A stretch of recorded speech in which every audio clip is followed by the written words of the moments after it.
ลอดแต่ยำពងទាកូនធម្មតាថ្ងៃនេះសាកមកធ្វើពងទាកូនបំពងស្រួយទឹកអំពិលទុំញ៉ាំម្ដងមើលរសជាតិគេគឺថាប្លែកឆ្ងាញ់តែម្ដងបងប្អូនអូនិយាយពីថាក្លិននោះថាឈ្ងុយនោះឈ្ងុយពីរសជាតិវិញឲ្យ10លើ10តែម្ដងគឺថាឆ្ងាញ់ពិសេសមែនកុំឲ្យខ្ញុំកុហកបានណាធ្វើសាកល្បងញ៉ាំខ្លួនឯងនៅផ្ទះថ្ងៃរសៀលឡើងជុំគ្នាពី3នាក់បងប្អូនធ្វើញ៉ាំលេងទៅបងប្អូនឆ្ងាញ់មែនហើយបើនិយាយពីយើងចំណាយវិញចំណាយអស់តិចតួចទេចំពោះគ្រឿងផ្សំវិញអត់មានអីច្រើនទេបងប្អូនយើងស្ងោរពងទាឆ្អិនហើយយើងគោះដាក់ចានអញ្ចឹងមកបងប្អូនចូលចិត្តកូនធំទិញអាកូនធំទៅបើថាចូលចិត្តកូនតូចទិញកូនតូចបើខ្ញុំថ្ងៃនេះខ្ញុំទិញកូនតូចទេដោយសារកូនធំអត់ចេះញ៉ាំទេបងប្អូនកូនធំពេកញ៉ើទៅពេកអញ្ចឹងយើងទិញអាកូនតូចចេះមកហើយពងទាថ្ងៃនេះទិញបានល្អមែនទែនបងប្អូនហើយឥឡូវនេះយើងគោះដាក់ចានអញ្ចឹងហើយយើងចាប់ផ្ដើមមកលាយម្សៅរបស់យើងហើយថ្ងៃនេះខ្ញុំប្រើជាមួយនឹងម្សៅបំពងស្រួយអាជីណូម៉ូតូបងប្អូនមានពីររសជាតិគឺរសជាតិខ្ទឹមនិងម្រេចហើយនិងរសជាតិហឹរគឺជាម្សៅបំពងដែលមានលាយគ្រឿងទេសរួចរាល់ជាស្រេចមានរសជាតិល្មមឈ្ងុយឆ្ងាញ់ងាយស្រួលបំពងនិងស្រួយឆ្ងាញ់សម្រាប់ម្សៅបំពងស្រួយនេះបងប្អូនមួយកញ្ចប់យើងត្រូវលាយជាមួយទឹក160 ml ឬបរិមាណទឹកសមល្មមហើយក្នុងមួយកញ្ចប់នេះបងប្អូនអាចបំពងបន្លែឬក៏សាច់បានដល់1គីឡូងាយណាស់បងប្អូនថ្ងៃនេះខ្ញុំប្រើម្សៅបំពងស្រួយហ្នឹង2កញ្ចប់ខ្ញុំប្រើរសជាតិហឹរ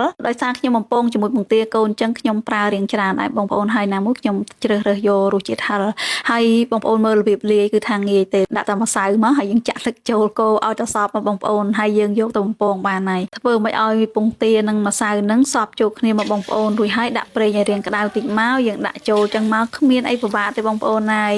ងាយមែនទេហើយយើងបានរសជាតិម្សៅបំពងនេះស្រួយឆ្ងាញ់មួយបែបហើយបើយើងធ្វើទឹកត្រីថែមឆ្ងាញ់មួយបែបទៀតណាបងប្អូនគឺថាពីរមុខនេះចូលគ្នាគឺថាជាតិតែម្ដងបំពងឆ្អិនហើយបងប្អូនឥឡូវនេះយើងចាប់ផ្ដើមរៀបចំដាក់ក្នុងឆ្នាំងហើយបន្ទាប់មកទៀតយើងមកលាយទឹកអំពិលទុំយើងទឹកអំពិលទុំយើងគឺងាយយើងដាក់តែស្ករត្នោតទឹកអំពិលទុំយើងចូលយកតែសាច់ចឹងមកបងប្អូន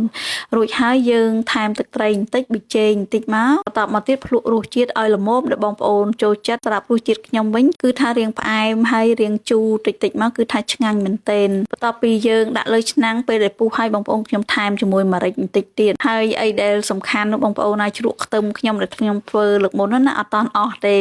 អញ្ចឹងហើយយើងយកមកដាក់ពីលើអញ្ចឹងមកថែមជីពងទាកូនបន្តិចមកនិយាយពីថាក្លិននោះថាឈ្ងុយនោះឈ្ងុយមែនទេណាបងប្អូនបើនិយាយពីរសជាតិវិញឲ្យ10លើ10តែម្ដងគឺថាឆ្ងាញ់ពិសេសមែនតែម្ដងមួយមុខនេះបងប្អូនគាត់ឃើញប៉ុណ្ណឹងក៏ឃើញថាតំណងគួរឲ្យចង់ញ៉ាំដែរបងប្អូនសាកភ្លក់មើលកុំឲ្យខ្ញុំកុហកបានណាធ្វើសាកល្បងញ៉ាំខ្លួនឯងនៅផ្ទះថ្ងៃរសៀលឡើងជុំគ្នាពី3នាក់បងប្អូនធ្វើញ៉ាំលេងទៅបងប្អូនឆ្ងាញ់មែនមួយមុខនេះហើយបើនិយាយពីយើងចំណាយវិញដូចជាអត់មានអីច្រើនទេបងប្អូនចំណាយអស់តិចតួចទេឥឡូវនេះមុននឹងញ៉ាំពងទាកូនដ៏ឈ្ងុយឆ្ងាញ់មកយើងដាក់ស្រាផ្លែឈើ36មុខមួយកែវសិនបងប្អូនឃើញនៅក្រោយខ្នងខ្ញុំនឹងគឺថាដាក់មកបែកញើសខ្ចាយតែម្ដងហើយនៅពេលដែលញ៉ាំខ្ញុំថែមជាមួយនឹងជ្រក់ខ្ទឹមថែមចឹងមកបងប្អូនឲ្យតំណងមែនទែនសម្រាប់អ្នកចូលចិត្តពងទាកូនណារីកមិនមួយមុខនេះអត់ឲ្យខកបំណងទេបងប្អូនឃើញតែមាត់ខ្ញុំញ៉ាំក៏ដឹងតែឆ្ងាញ់ដែររសជាតិគេវិញគឺថាឆ្ងាញ់ប្លែកមាត់ពីរសជាតិដែលយើងធ្វើធម្មតាដាក់ច្របាច់ក្រូចឆ្មាបើអាមេរិកបងប្អូនគឺថារសជាតិឆ្ងាញ់ប្លែកមាត់តែម្ដងអញ្ចឹងហើយបងប្អូនអាចសាកធ្វើញ៉ាំបានណាអញ្ចឹងងាយទេបងប្អូនបើសិនជាបងប្អូនចង់ចម្អិនគ្រាន់តែបងប្អូនលាយម្សៅបំពងស្រួយអាជីណូម៉ូតូមកជាការស្រេចហើយបងប្អូនហើយប្រសិនជាបងប្អូនចង់ដឹងព័ត៌មានលម្អិតបន្ថែមឬក៏ជាផលិតផលបងប្អូនអាចចូលទៅកាន់ទំព័រ Facebook Page អាជីណូម៉ូតូ Cambodia បាន